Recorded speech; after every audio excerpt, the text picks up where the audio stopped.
No, we didn't plan on founding a party, but through that accident in miscommunication, mistranslation, whatever, we suddenly decided, well, if they believe we'll found a party, well, there's no better day than today. We managed to change the constitution of Luxembourg. Not because we were nice, but simply because I was suing the government. By forcing the government towards more transparency, you can't spend 10 million a year on a private company, and Parliament is not allowed to see whether that company is respecting the contract that they have with the Luxembourg government. And ethics is something that many major companies simply don't want to do. It's not that they can't do it, it's simply they might make slightly less money than the obscene amounts that they are currently doing. So we need to drastically, in Europe, cut the red tape for smaller businesses, for startups. It takes time away. It costs money. It costs headaches. So I believe we should simplify the formation of businesses. If you are above the threshold of private banking, no worries, they will open bank accounts for you. So we are subsidizing people with taxpayers' money to heat their outdoor pool. That's tax money absolutely well spent. We are talking about 2028 that the polling stations in Luxembourg, the country with the highest GDP per capita, don't have access to internet, while countries like Georgia and Bosnia-Herzegovina are running their elections digitally. That can't be the case. We now force 102 pharmacists to deliver by hand each month somewhere between 400 and 600 boxes of paperwork, including 102 CDs, to the CNS.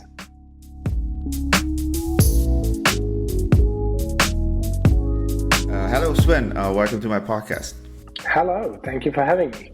So I want to start off with an anecdote, or so something you said when you were at the TED Talk, I think in 2013, and you said you went into the office of the register, and you said you wanted to start, or you started a political party, and they basically laughed you out of the office.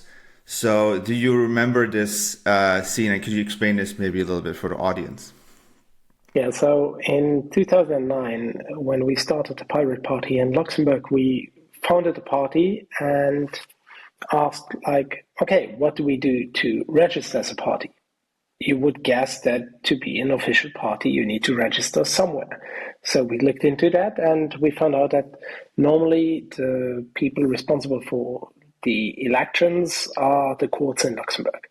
So we then went to visit the greffier en chef of the tribunal in Luxembourg City and knocked on the door, said, "Hi, we're here to register as a political party."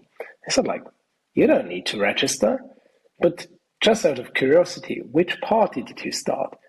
And I was 20-ish at that time, and proudly we told him, look, we founded the Pirate Party. And at that moment, he started laughing uncontrollably. So that was the moment I recognized, we did something, but maybe some people don't really see the value in that. Fast forward 15 years later, and our work in Parliament has spoken for itself. Yeah, I was going to say, fast forward to now, from that moment, you actually made a mark, I think, in the political landscape in Luxembourg. So you described this moment. So what made you decide to start the political party? What was the thinking process? So I came from a political family in the sense that we were never party political, but always political to help others in need, to speak our mind, to raise our voice when needed. So it became really important for me to do that as a student already. I joined the student council. In high school, I was part of political movements, mostly for peace at that time. I still vividly remember throwing eggs at the US embassy for the decision of going to war in Afghanistan and Iraq. So I was very political and politically influenced at that time. So no wonder during my high school years I joined a political party, which I became more and more disenchanted until 2009, when after the elections they lost seats, and nonetheless they claimed that they had won the election. And that's something I couldn't stand, and so I decided on that day that I wanted to look for something else, and so I Googled. 2009, we already had Google. Lucky me. So I found a Wikipedia page on parties in Luxembourg, and I checked them all up, and none of them really responded to my needs. The Christian socialists, the CSV was, too Christian for me. I'm not going to church. I'm identifying as an agnostic, so that was something I was struggling with. The liberals were far too economically liberal and not social liberal enough. The socialists, those were the guys that just lost the election and claimed to have won it. The Greens were at that point too radical for me. And while I agree that climate is a very, very important issue, that focus on only the climate was not what I was looking for at that time. And on the fringes, I couldn't identify myself with the fringes. So what do? Well, you Google, what else could I do? And then you found that wiki page where people were discussing creating a pirate party. And so I started contributing to, in a very nerdy way, to a discussion forum in Wikipedia syntax, which is something most people don't read. Did this happen in parallel with, because I know I lived in Germany at the time, and I kind of a little bit remember the emergence of the Pirate Party in Germany. Was this parallel with the developments in Germany, or was this a little bit later, independent of the German party? So the German party was already founded. That was founded in 2007, if I remember correctly.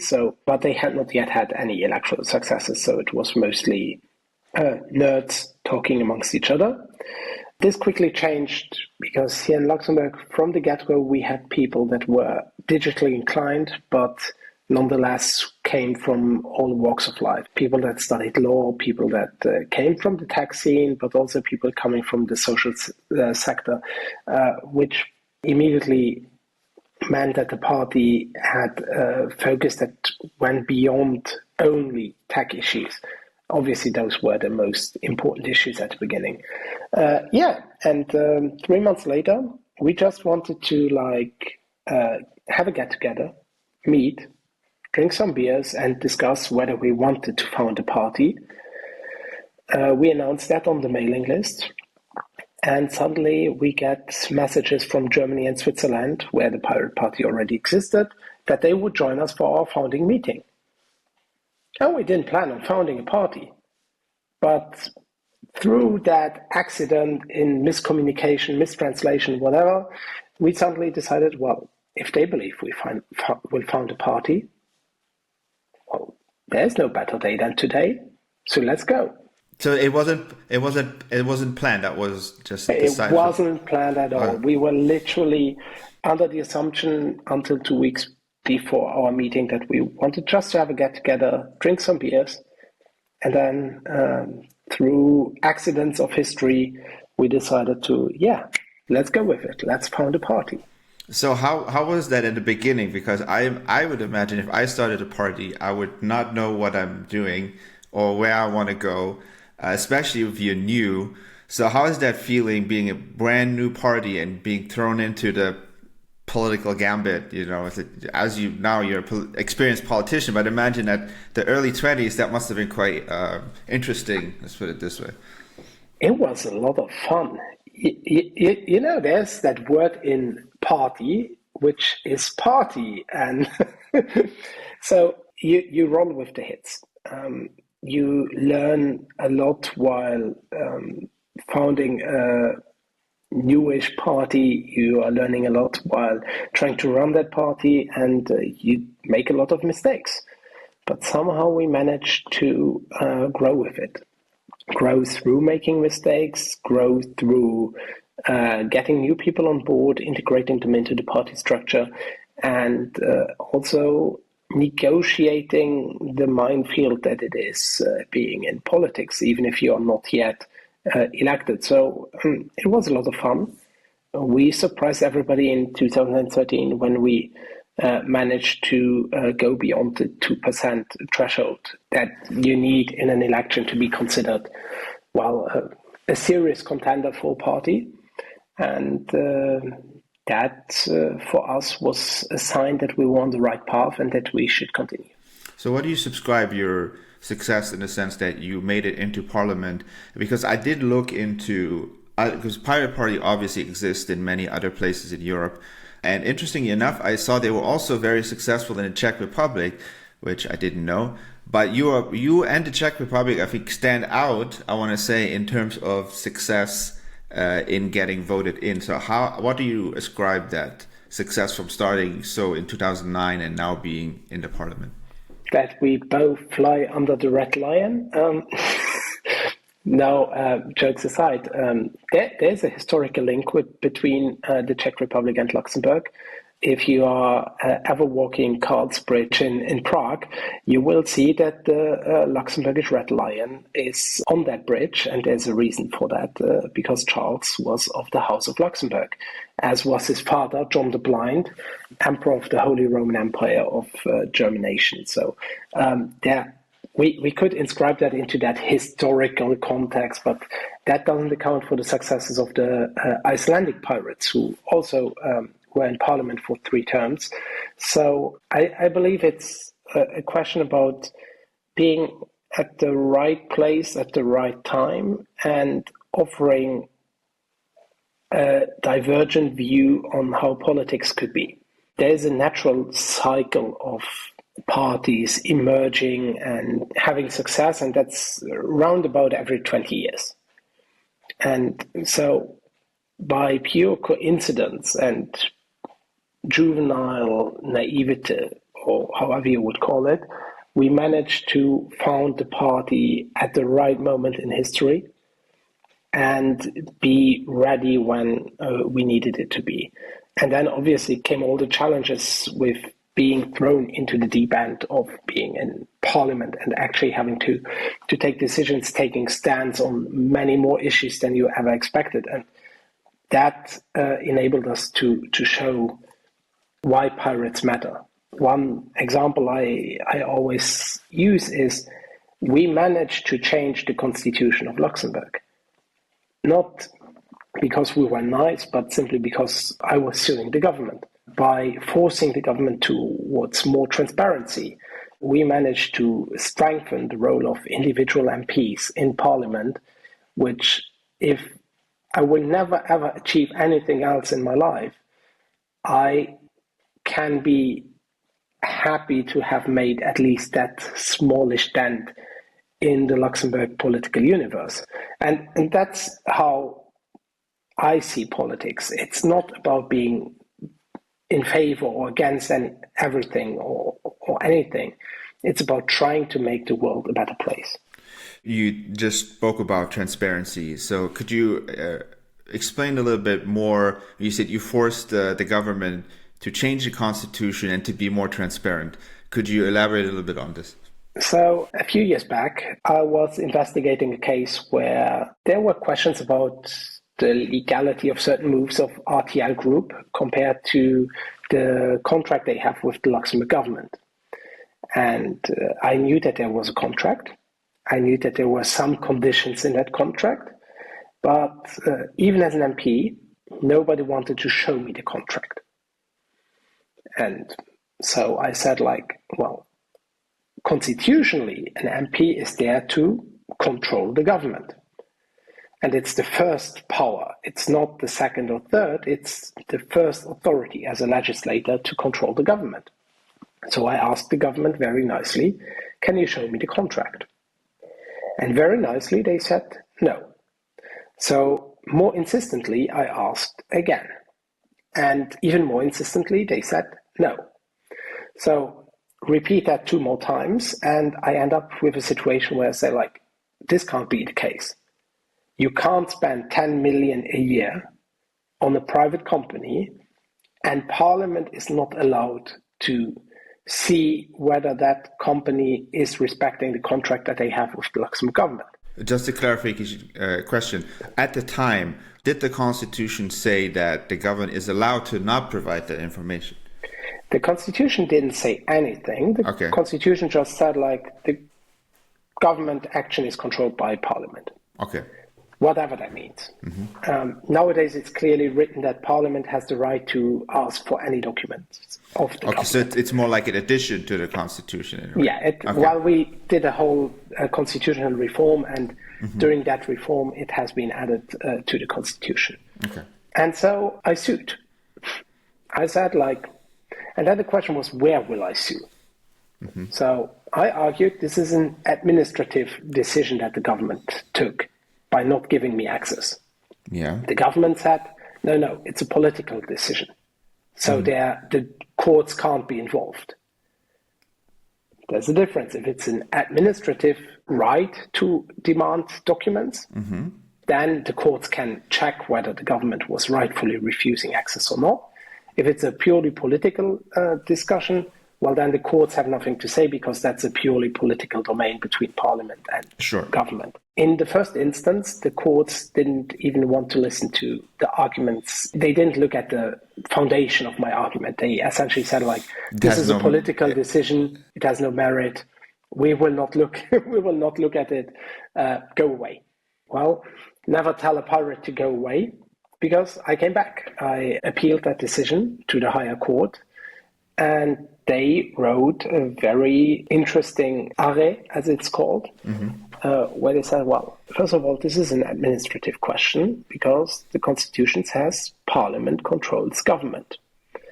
And it's up to Parliament to decide how that control looks. And how money is distributed. And the Parliament has the power of the power of the purse. That's a fundamental right of the first power. And so they said MP Clement has the right to request those documents. The second element then was, well, this is a contract that needs to be confidential. Can the government argue that confidentiality can be opposed vis-a-vis an MP? And there the courts then argued that no, they can't oppose it because he's a necessary confidant. And that's how I won that case and got access to the documents.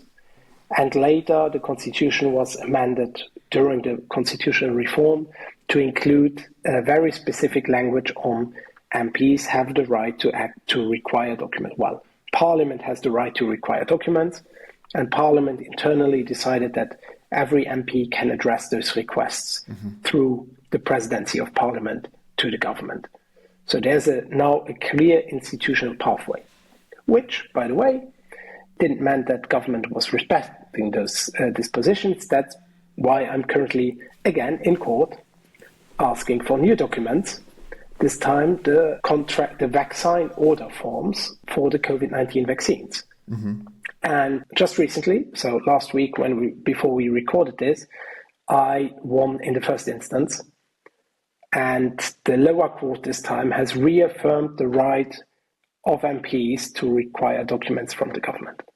Is this about the story of the COVID vaccines, where they still send us vaccines that we immediately destroy? Is that the story? Oh, yeah, and it's a crazy story. Okay. I can't even get started on it, because we will have a whole podcast only about that story.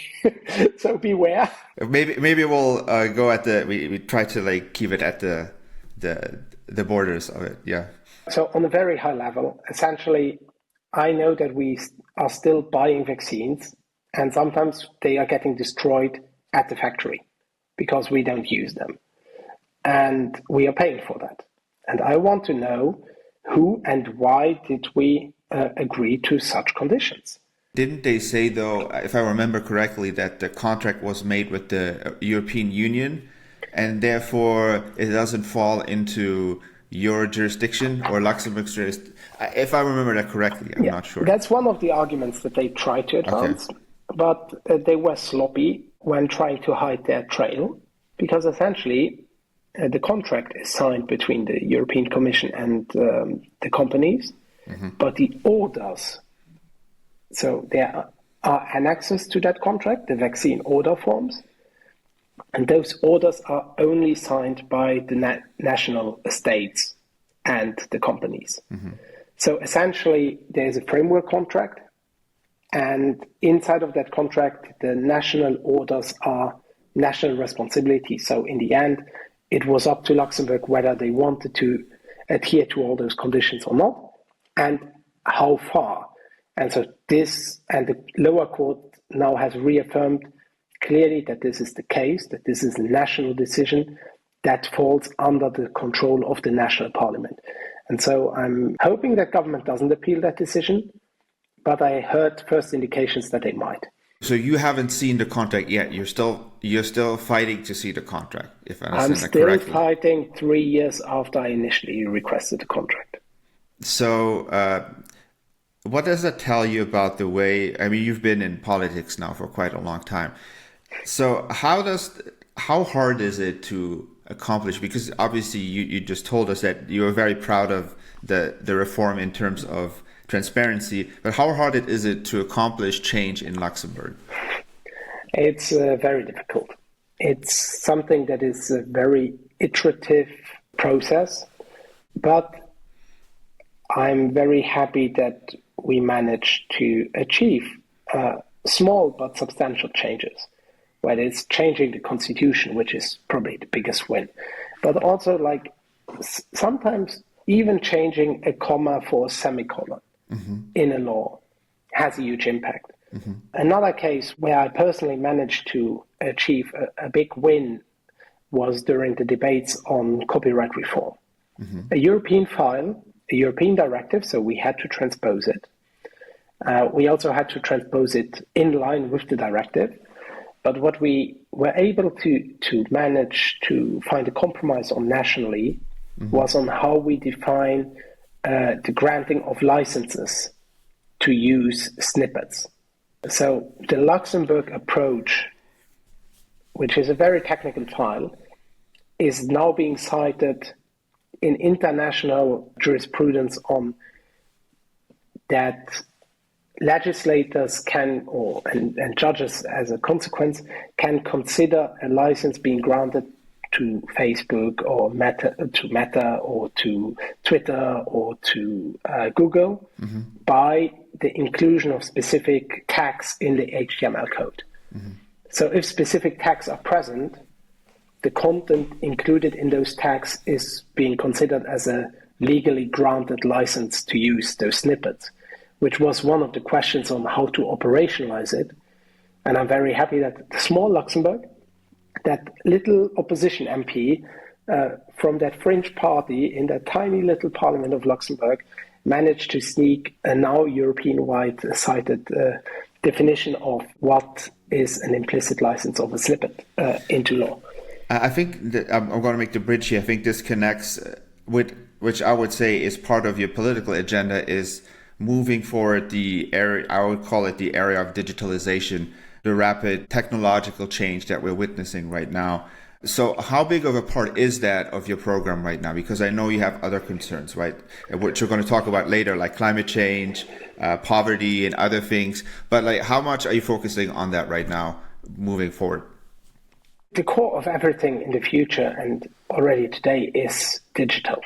You can't talk about climate change or poverty without talking about digital. You just need to see how fast AI is changing our lives every day.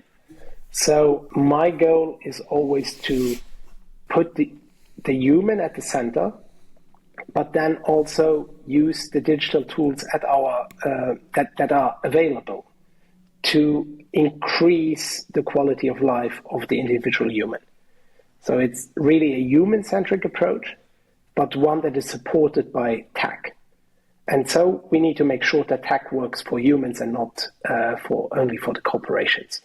And one of the issues we currently see is that tech mostly works for corporations who have money to spend on lawyers, on drafting bills or drafting opinions so that they extract the most value out of consumer behavior, whereas the individuals are simply treated as a commodity in that machinery.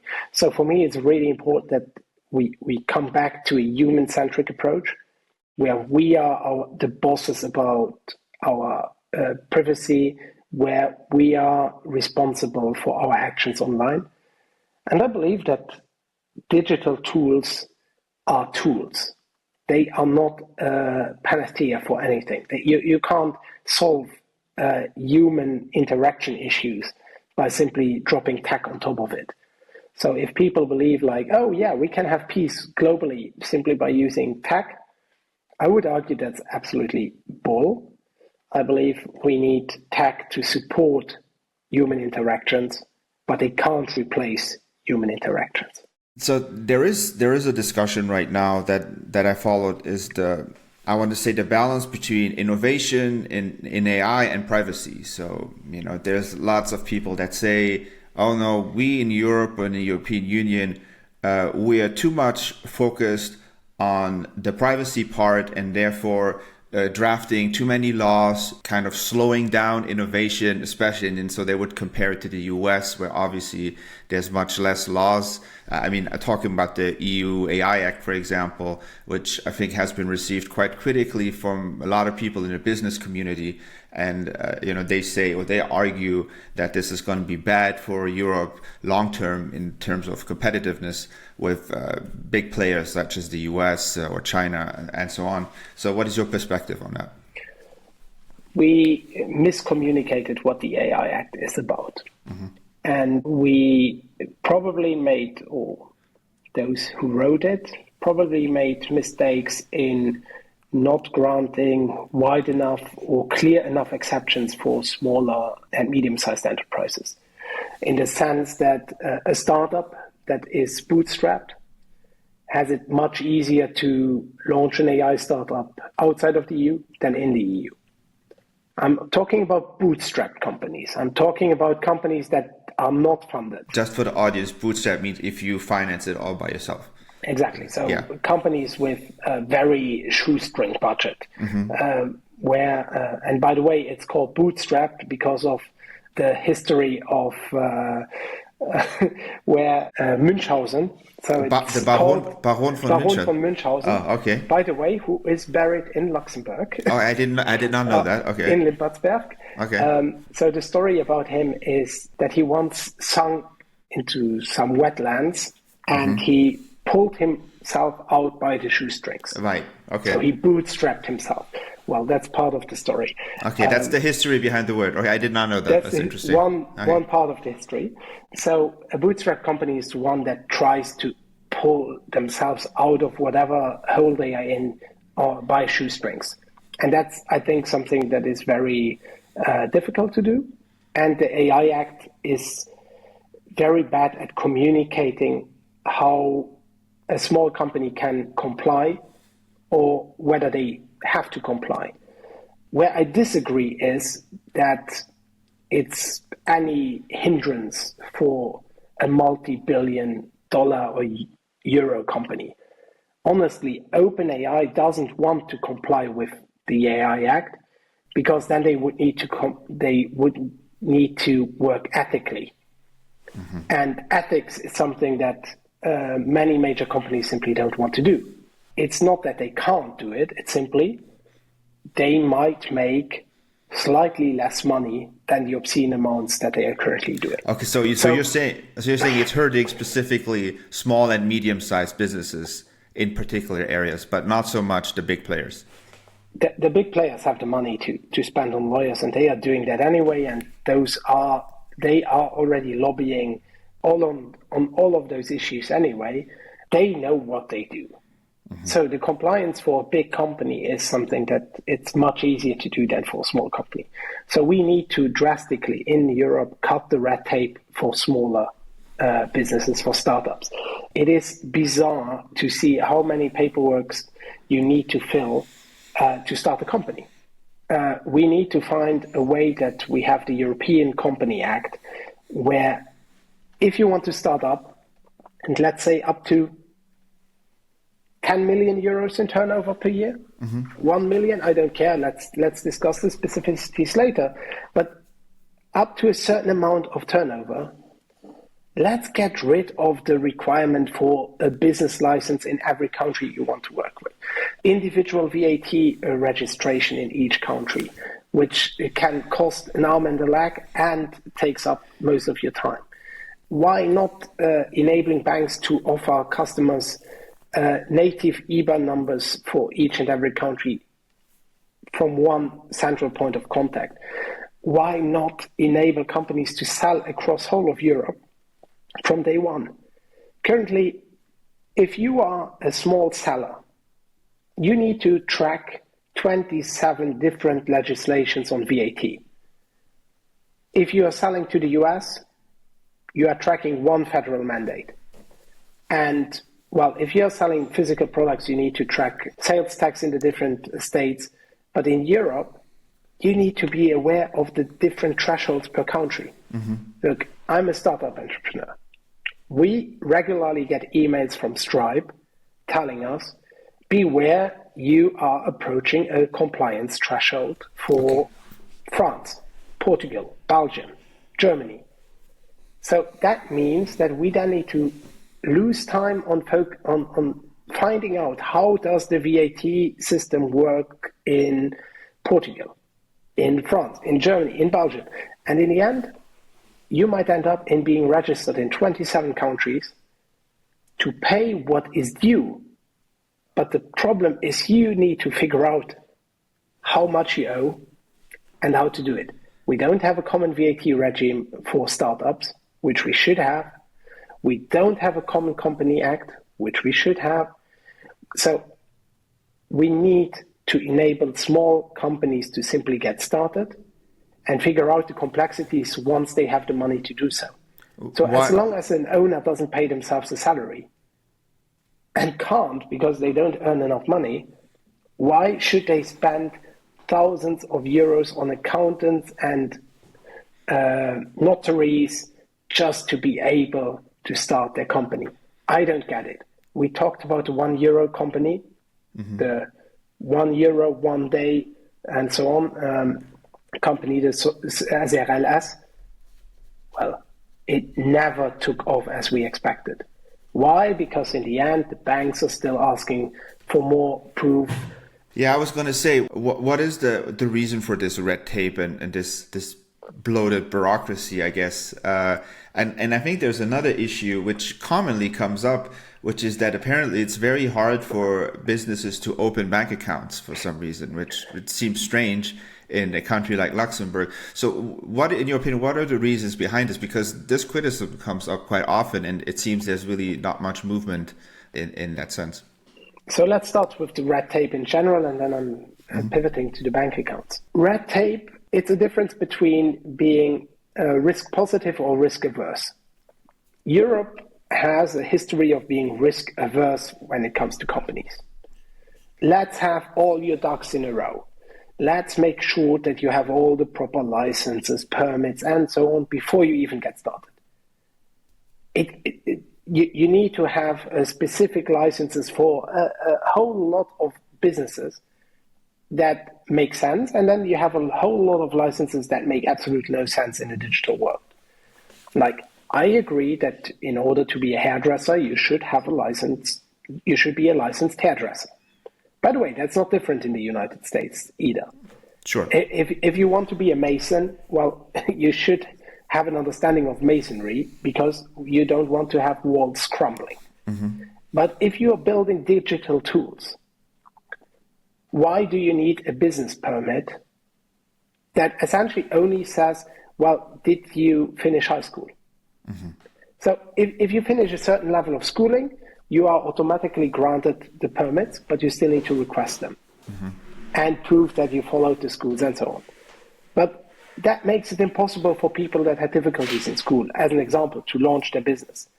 It takes time away. It costs money. It costs headaches. So I believe we should simplify the formation of businesses. Why do we need to have statutes, even for an SRL, that go through a notary? Mm-hmm. It's a company that can be founded with a core capital of 12,500 euros. And then you ask or require them to immediately pay a few $1,000 for a notary. That's just creating jobs for notaries.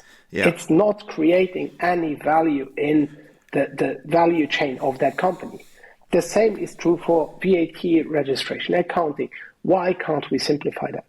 So other countries have different approaches, and they clearly say, like, okay, up to a certain standard, you just need to like follow basic accounting rules, cash in, cash out, and you can declare that easily on your personal tax declaration or on a simplified tax declaration.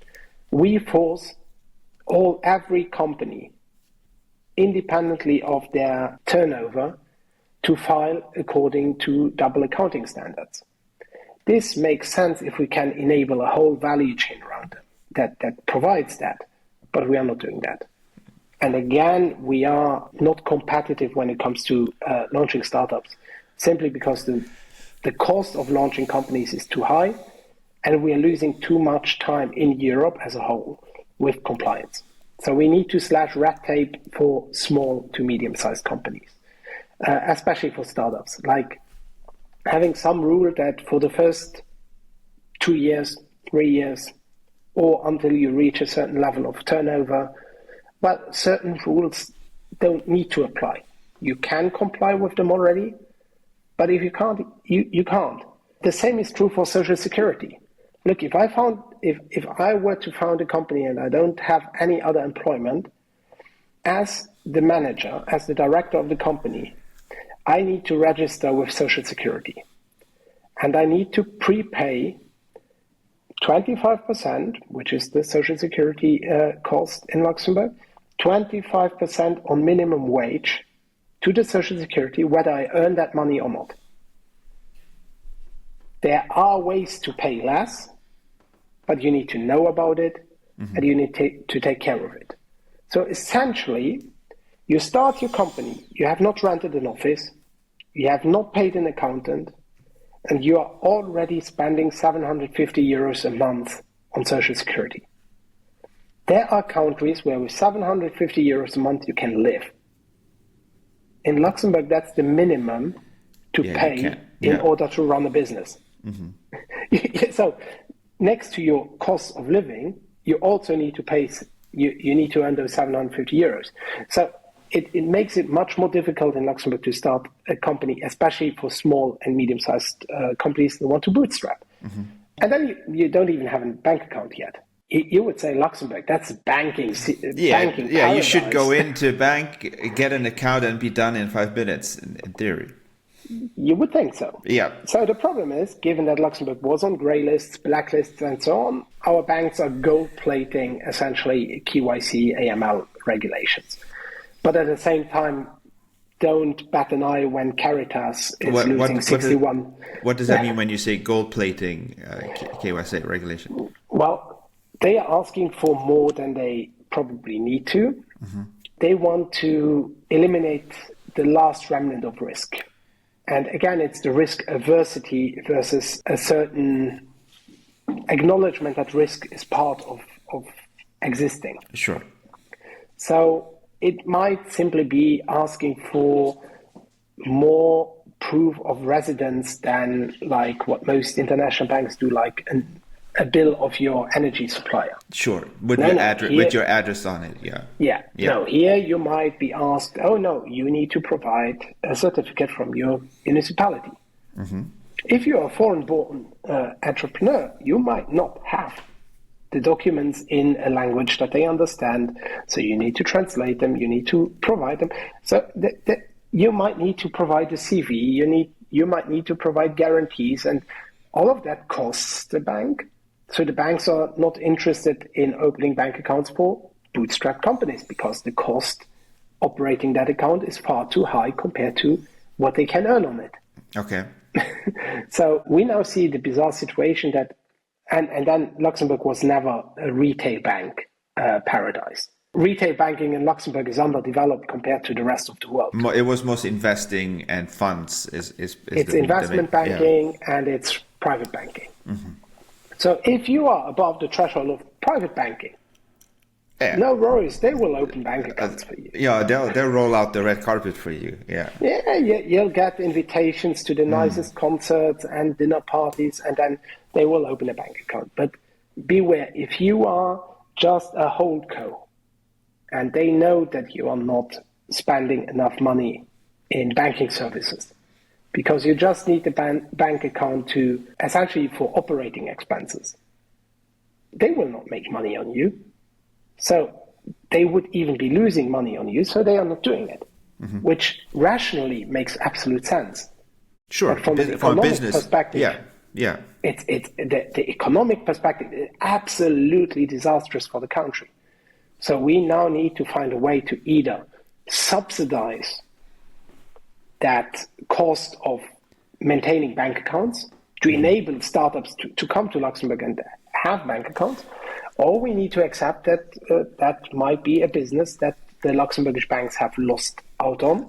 Oh, so you would have to subsidize private businesses because the banks are not willing to maintain the service cost of the bank. That would be one option. Or the other option is, and that's the one I subscribe to, is, well, let's make it possible to start your company with a Revolut or a Wise bank account. And that's currently not possible because they are not emitting the certificate of blocking the funds that the Luxembourgish notaries accept. So essentially, we see IBAN discrimination. So businesses cannot use Revolut at this time in Luxembourg? They can, because I've used it.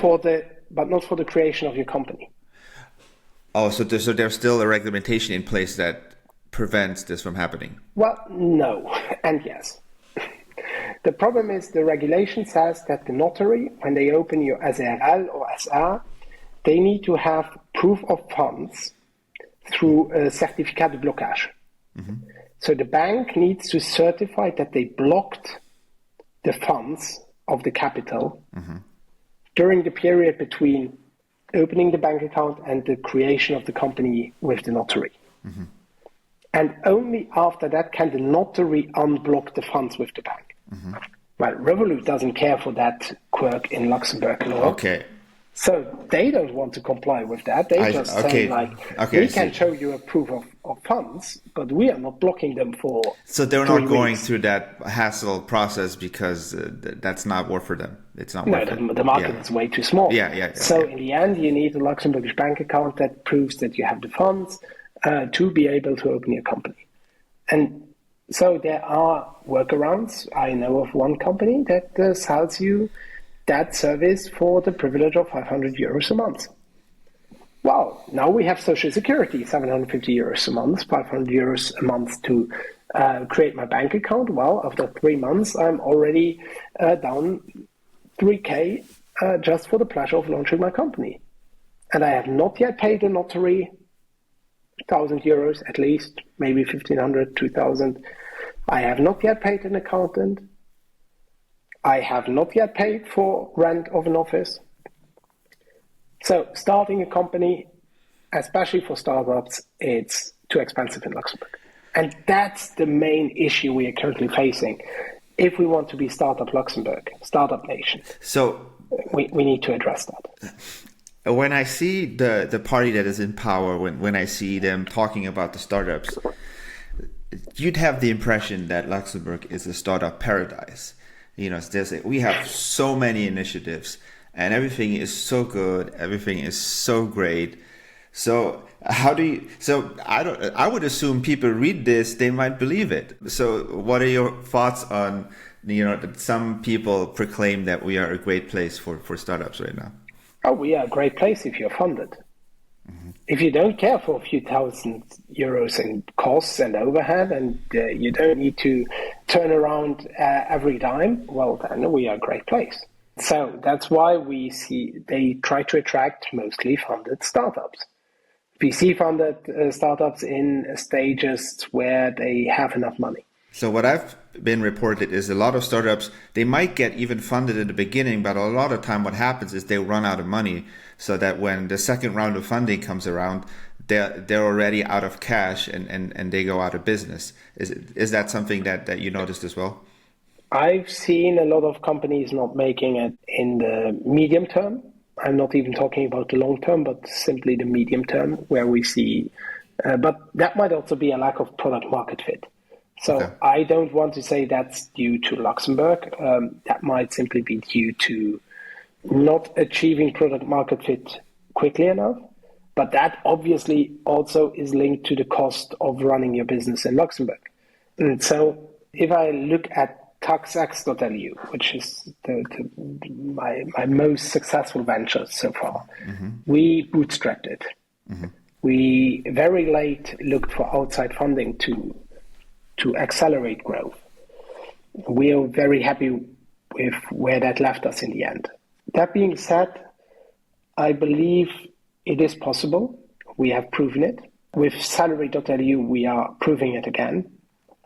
And we've shown with a dedicated team, and I can only applaud because as a politician, I can't do the operational thing at the moment, that the team is proving again and again that you can run even bootstrapped startups in Luxembourg and that it's absolutely doable and that you can overcome even hurdles of KYC if you have a PAP on board.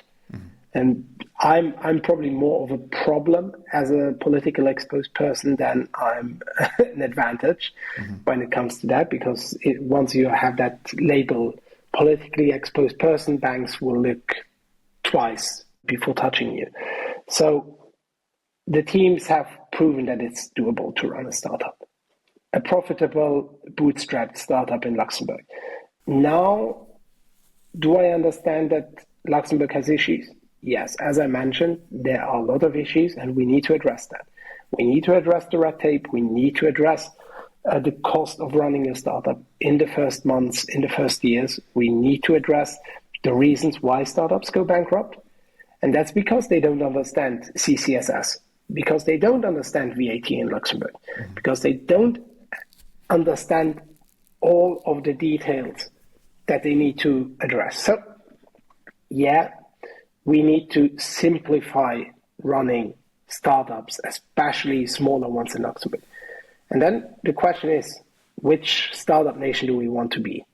That scrappy and hungry young startup nation that tries to grow and pull themselves out on the shoestrings?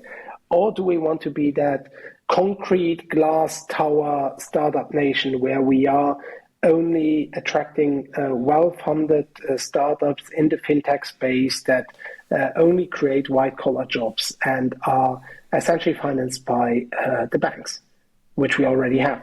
Do we want to become even more dependent on the banking sector? Or do we really want to address issues that are targeting the real economy? Well, my choice over the last year has proven again and again that I believe in targeting issues that people have on a daily basis and that we want to simplify their administrative burden as much as possible to increase their productivity. And that's what my startups over the last years have been about. Talking about the real economy, when I was going through a recent interview of you, you laid out some of the core agendas you had. And I was so surprised to see something that I don't think nobody associates with Luxembourg, which is poverty. Because a small anecdote, when I lived in the US, everybody, and I told them I'm from Luxembourg, everyone was, oh, you have the highest GDP in the world, and you must be when you wake up, you must like Dagobert Duck, you must swim in money, and it's like, so the perception is Luxembourg is very rich, right? So, but you kind of pointed out a little bit of different reality, so maybe you can talk a little bit about that. The reality in Luxembourg is that 1 in 5 children live below the poverty rate. 1 in 5. That means that if you go to a typical classroom, you can count the children that will have trouble that evening to have a proper dinner. And that's the reality of Luxembourg. We are a country with an extremely high cost of living, which is not aligned, especially when you take into account housing costs, with the salaries that we earn.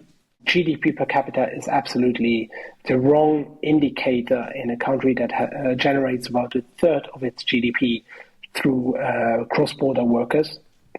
There's a reason why the gross national income is a much better indicator to where we stand, and if we are counting for that, we are not number one by far. So going back to that number of 1 in 5, Luxembourg is, the reality is not black and white. When I was a child, my parents divorced, and I remember very precisely my mom not going to the dentist so that we could buy new clothes. My mom not getting glasses, which she should probably have gotten much way earlier than she finally did, so that we could get glasses or that we could go on that school trip. And that's coming from the outside, pretty standard middle-class family. Mm-hmm. So talking about all of those issues, I feel a personal connection to that. I don't claim to have ever experienced absolute poverty, mm-hmm. by far not. I was always from a privileged upbringing. But even with a privileged upbringing, even by not experiencing absolute poverty in Luxembourg, that border, that fringe between having a decent life and experiencing hardship is very narrow. And it's far too easy to cross it into the wrong direction, and it's much, much harder to cross it into the right direction. So given that personal history, for me, it's obvious that we need to address rising inequality. How would you change this? What would you do? Well, first of all, we need to have a paradigm shift when it comes to housing. Mm-hmm. Luxembourg always has been a country of owners. We need to realize that in most countries, if we want to bring down inequalities, we need to shift the focus to renters. We need to support them far more, also fiscally, which we're currently not doing enough. So if you own your house and you are neck deep in debt, your interest payments are essentially subsidized through your tax return. If you're renting and you are spending less, you get absolutely no help at all. So we need to find ways to subsidize renters more than we currently do with owners. Mm-hmm. And maybe we need to shift who gets the tax benefits and who doesn't. On the other hand, we need to address cost of living in general. Most people that already struggle live farther away from Luxembourg City or farther away from their job. Mm-hmm. They very often work atypical hours. So all the measures that we claim should help them, like free public transportation, actually doesn't help them. So we need to be much more targeted when it comes to helping people. We need to stop going across the country with a hose, and we need to target public help much more specifically. To give you an example, currently the energy costs break that we voted in Parliament is applied up to a consumption of 25,000 kilowatt hours per year per household. Mm-hmm. That includes people who heat their outdoor pool. So we are subsidizing people with taxpayers' money to heat their outdoor pool, or to run a sauna in their basement. That's tax money well spent. That's tax money absolutely well spent. And mm-hmm. Sorry for my sarcasm, but I can't stand that we have 1 in 5 children having trouble getting 3 meals a day at the same time where we spend taxpayer money on heating outdoor pools, or where we are subsidizing too expensive company cars. I believe we could be far more targeted when it comes to using tax benefits, tax credits, when it comes to social security support, and we are not doing enough. So that's part of the answer. I could go into many, many more very specific details, and as very often there are even, again, a link back to the digitalization. There are subsidies aids that you can get, but you need to request them. And I don't understand why we can't automate that. Let's get people a letter every year where the government tells them, according to our data, you are eligible for the following aids. If you send back this letter, you immediately applied for all of them. And by the way, the following ones you could be eligible for them according to what we know, but we need more proof that you are eligible. Please provide the following data and we can tell you whether you are eligible. Or please call the following number and make an appointment to check whether you are eligible. Why is that so difficult? I think it's probably also a sort of non-effectiveness in the government when it comes to this digital infrastructure as well, communicating with people digitally. And I mean, there's so many cases. For example, if you want to, if you go to the doctor, you still have to mail in. I think they're changing that now, but it used to be. Today I had a meeting. Sorry, I have to interrupt you. Today I had a meeting with the pharmacists of Luxembourg. So when you go to your pharmacy, you will give them your prescription. They will then, once a month, every pharmacist, there are 102 in Luxembourg, needs to box all of those prescriptions up. Okay. That's 4 to 5 boxes per pharmacy. And send them in by mail. And drive them personally okay, to the CNS, where they need to arrive by the 10th of the month. Yeah, that's crazy. And you need to deliver them between 9 and 12:30.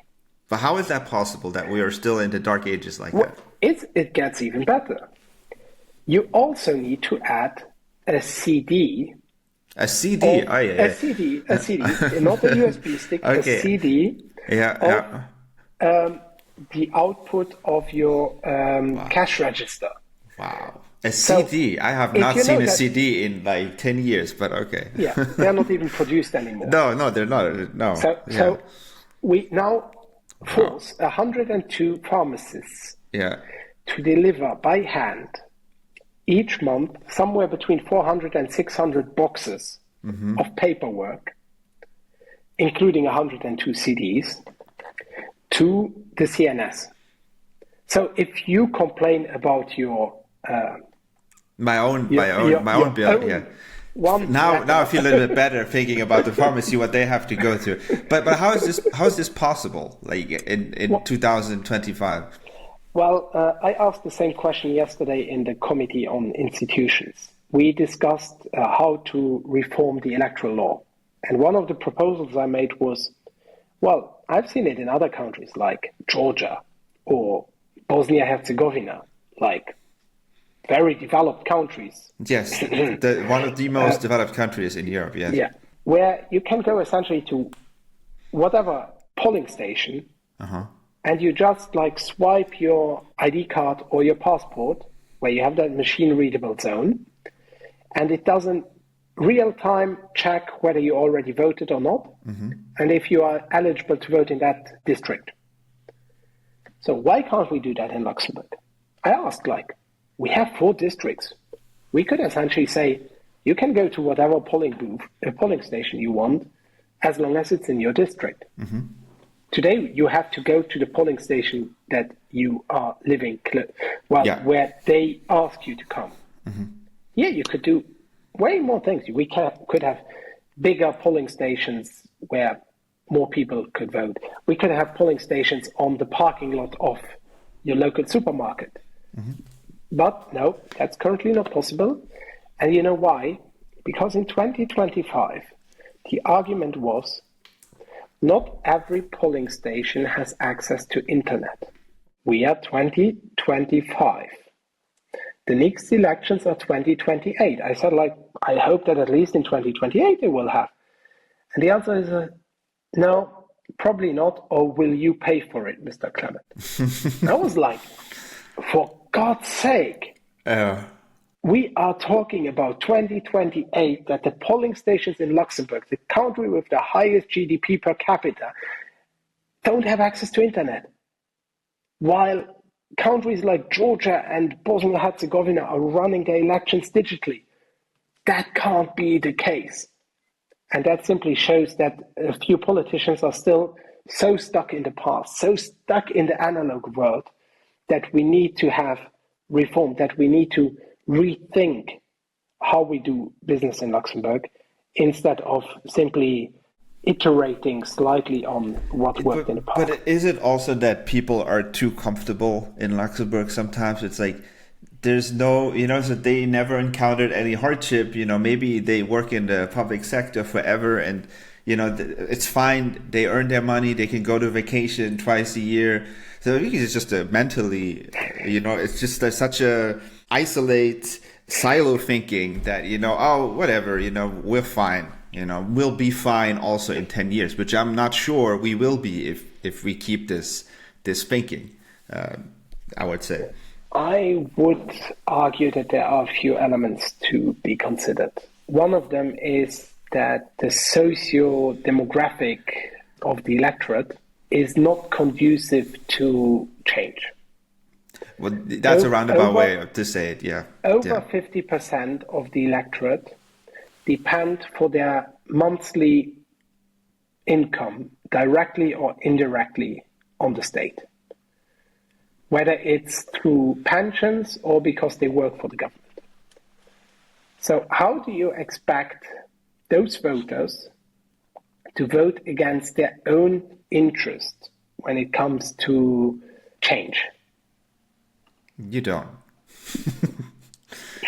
So why do you think that there was such a strong rejection of allowing non-Luxembourgers to vote? Mm-hmm. Because it would have upended the status quo. Mm-hmm. The employed people in the private sector would have won way more weight in the electoral system than they currently have. If I say that over 50% of the electorate directly or indirectly depend on the state, that means that the interest of maintaining a status quo is very strong, and that the interest of supporting companies or the productive sector that creates jobs is limited to those that earn money there. It's not malice, I would say. It's not incompetence, I would say. It is purely ignorance of the reality in the productive economy. Yeah, I think that's what I was trying to say, but you were articulating it way better. So if I that's understand, why I'm a politician. That's why you're a politician. There you go. I thank you a lot. But isn't that because another item that you listed in one of your priorities was the political disillusionment that's happening right now. So does that play into this a little bit? There's some sort of fatigue that people have towards politics, politicians. So how do you plan on engaging people and maybe move past this disillusionment that many people have? Well, first of all, you need to show that politicians are normally human beings. And that means that we can't have a parliament that is made up only of public servants. We need more entrepreneurs in parliament. We need more employees in parliament. We need more people from the productive industries in parliament, whether it's industry, agriculture, viticulture, even from the tech sector. We are currently heavily dominated by public servants. And politics is mostly something where people from the same families appear again and again. In that context, you said, and I want to list a quote that you said. You said, nepotism in Luxembourg only gets somewhere if you know someone needs to stop. So is that something that is related to your argument? I would say yes.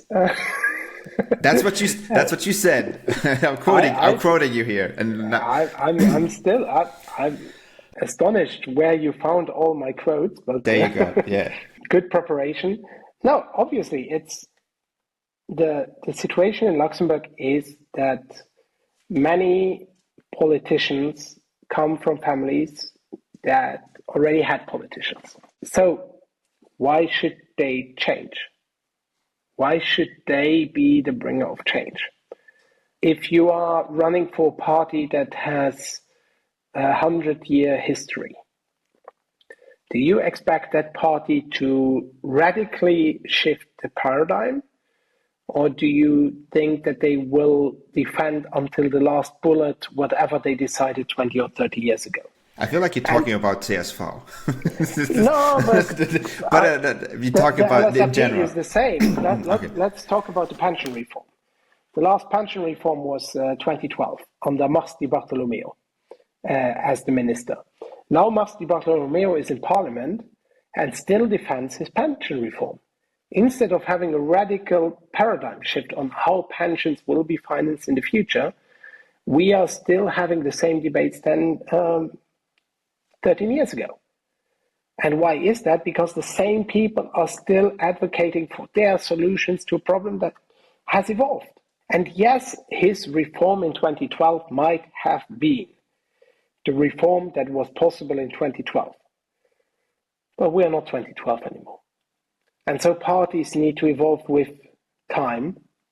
And I don't see how you can evolve if the same politicians stay in power, if the parties propose the same solutions to different problems, and if you don't find ways to enable paradigm shift. And earlier you asked me, how came it that the Pirate Party was successful? I believe that in 2018, people were to a certain extent fed up with hearing the same answers to different questions. And they wanted to hear new answers.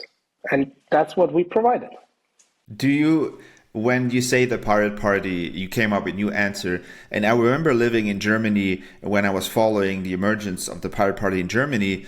The established parties, what they would use as criticism generally is they would say, well, you're a one-issue voter party, right? So, but what is your stance on the big topics? I want to say on quotation, right? Like immigration, healthcare, social security, and so on, right? So the big topics that you see.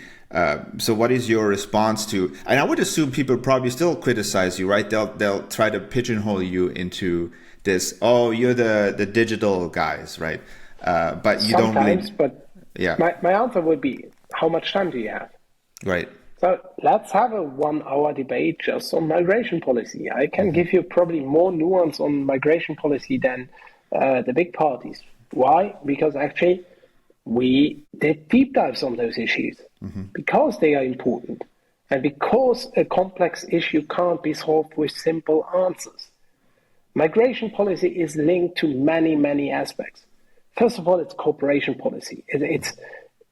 Can we help countries to develop much faster by enabling their citizens to stay put, by creating jobs locally? Like, I give you an example. And after that, we can talk health, we can talk whatever. But on migration, until 2030, it is estimated that 1.2 billion people will be under the age of 45. 1.2 billion. But only about 420 million jobs will be created for those people. So we have an employment gap of 780 million jobs. Yeah. If we don't create those jobs where the people are, people will move. They will migrate to regions where they believe that they can find a job. So we have a choice. Do we want to stem a tide of 780 million people who can't find a job where they live? Or do we want to invest in creating jobs that enable decent living conditions? But isn't that going to be awfully difficult now, especially with the emergence of AI, which obviously is going to lead to job displacement? And there's a lot of discussion about universal income now because some people say, well, there will just not be enough jobs for people. So they're looking into alternatives such as universal income.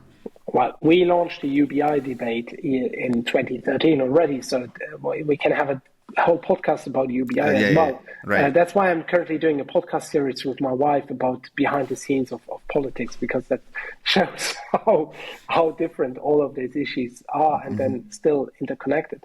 But AI will not displace the jobs that are needed in the global south. Those jobs, we are talking about basic jobs. We are talking about farming jobs, where you have a guarantee that you can, with climate change, still subsist. We talk about masons to build the housing for all those people that will need housing. You don't think this could be done by machines or AI at some point? It might, but at what cost?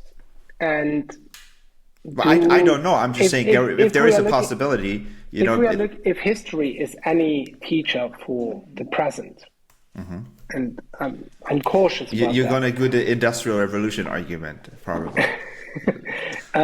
We always saw more jobs coming out of technological turmoil. And why? We just saw shifts, but productivity rose. And so people had more money to spend. And so people could essentially spend it on new things that we then needed to produce. So, yeah, that's how we ended up mostly with new jobs. That's a very basic economic explanation to the process to why, with the Industrial Revolution, we lost some jobs, specific jobs. We lost the horses, yeah.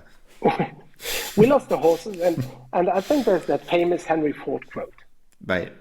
If I would have asked my customers what they would have wanted, they would have told me faster horses. Nobody would have said a car. A car, yeah. And so the revolution is a revolution and not an evolution. No, and so you're saying there's other jobs. You're saying, essentially what you're saying is there will be other jobs that require a different expertise, while there might be some jobs that disappear, there will other jobs that will emerge. Yeah, absolutely. So I agree with you on that point, but I want to thank you for your time. It was a very, very interesting conversation. I know you're very busy. So I really appreciate you taking the time. No, it's an absolute pleasure. And if there's anything, always feel free to reach out. Of course. Yeah, sure. Yeah. I'm always open for a good conversation. Yeah. So. Back to work. All right. That was a pleasure. Thank you, Sven. All right. Thank you. You too. Bye-bye.